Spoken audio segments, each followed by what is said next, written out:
everybody, Chris Grant here again. In this episode I wanted to do a product review of the Roland Ax-Edge Keytar. I'll go into a little bit of why I bought it. I purchased this about 5 or 6 years ago, I think, when these first came out. I always wanted a keytar. I wanted to be able to step out from behind the keyboard, and I never had one, so I always wanted to get one. You know, performing live, you know, I thought it would be a good idea to step out from behind a full-size piano, walk around the stage like a guitar player. So I'm going to get into a little bit of what I like about it and what I don't like about it, or what could be improved, or what I think could be improved. First of all, I don't know everything about it. Even though I've had this for a few years, I've only recently been, exploring it more in depth. So first of all, the sounds in it are pretty good. There's a lot of sounds in it. And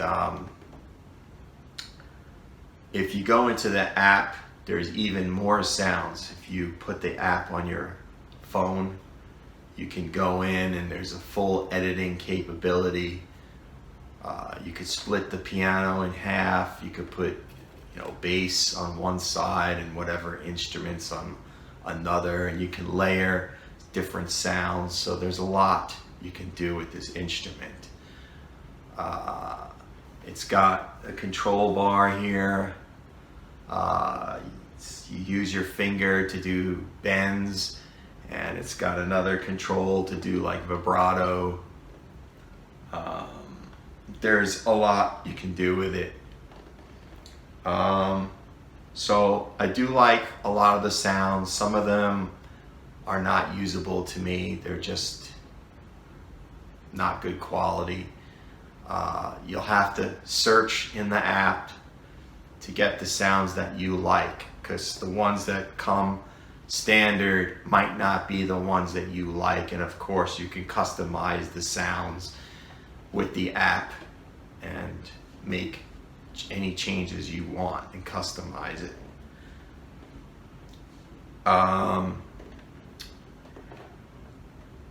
There are some things about the design I'm not too crazy about. I feel like this piece is just too long.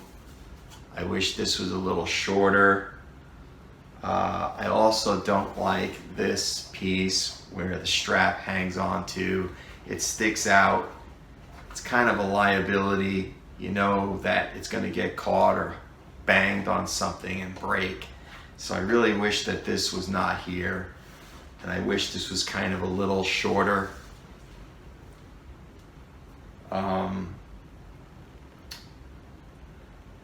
Also, some of the other peripheral controls are not that great. You have portamento and a hold button in the back, and they're just buttons. And I wish that the hold button especially was like a spring-loaded, kind of like a pedal on a piano. But it's just a button, and it's kind of embedded in the handle. So it's hard to press and feel around for. There's 3 buttons very close to each other, so I don't use any of these buttons. Another thing, I kind of wish that they had semi-weighted keys on this. I know it would probably make it a little heavier, but the keys feel pretty good for what this is. But I think they could have put like a slightly heavier weighted keys to give it a little bit more of a real piano feel. These aren't too bad. The keys actually feel pretty good. But I think they could have went up a little bit in quality with the keys. It may have made this a little heavier, I know I'm going to say this is going to be a contradiction, but I think this could be lighter overall. It is still kind of heavy for a keytar, and I don't know if I would be able to perform a whole show with this hanging around my neck. It would be a little difficult. So I also wish they had 2 rows of buttons here for the presets. Kind of wish they had more of a customizable, maybe another row, you know, your customizable presets rather. Another thing that I wish they would have done was made a wireless pedal, a foot pedal, a sustain pedal that was wireless. See, I think the whole idea of this is to be wireless so you could walk around the stage. So it would be nice if it came with a wireless pedal and a wireless system that you could plug into your PA, so you don't have to plug an instrument cable into this. Another thing I'm not too crazy about is that the on-off button is in the back. So when you're standing up, you know, you gotta like reach around and feel around for this on-off button. I feel like the on-off button should be right here on the top somewhere.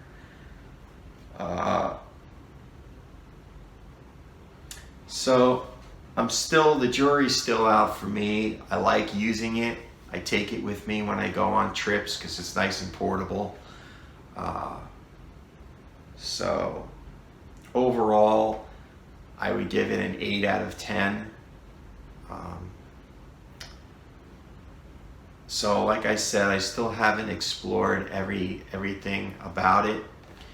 I think it only has 60, I don't know how many keys it's got. I think it's only got like 60 something keys.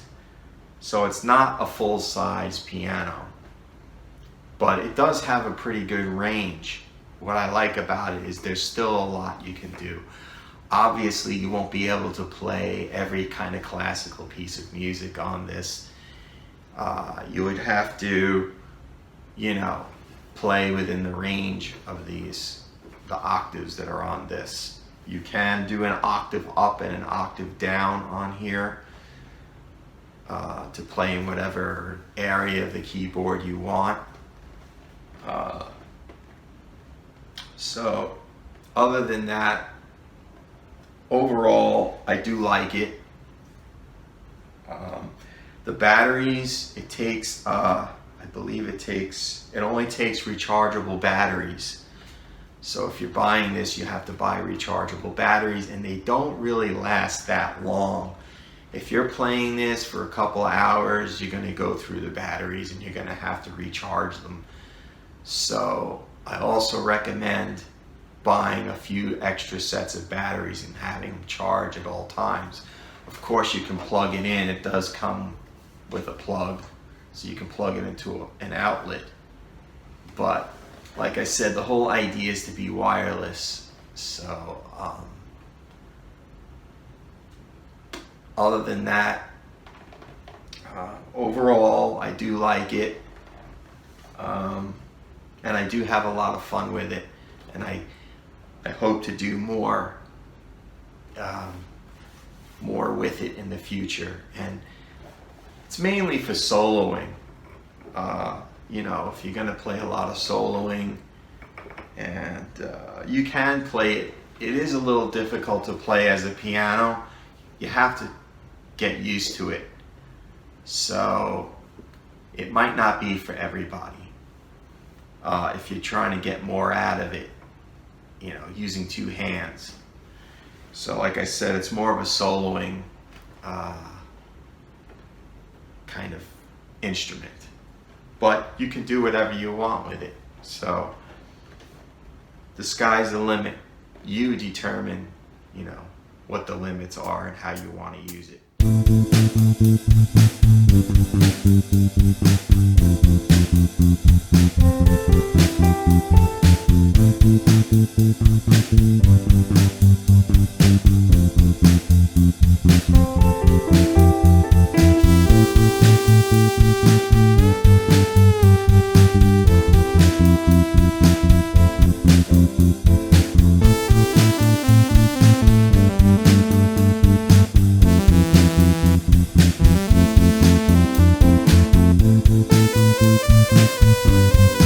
you.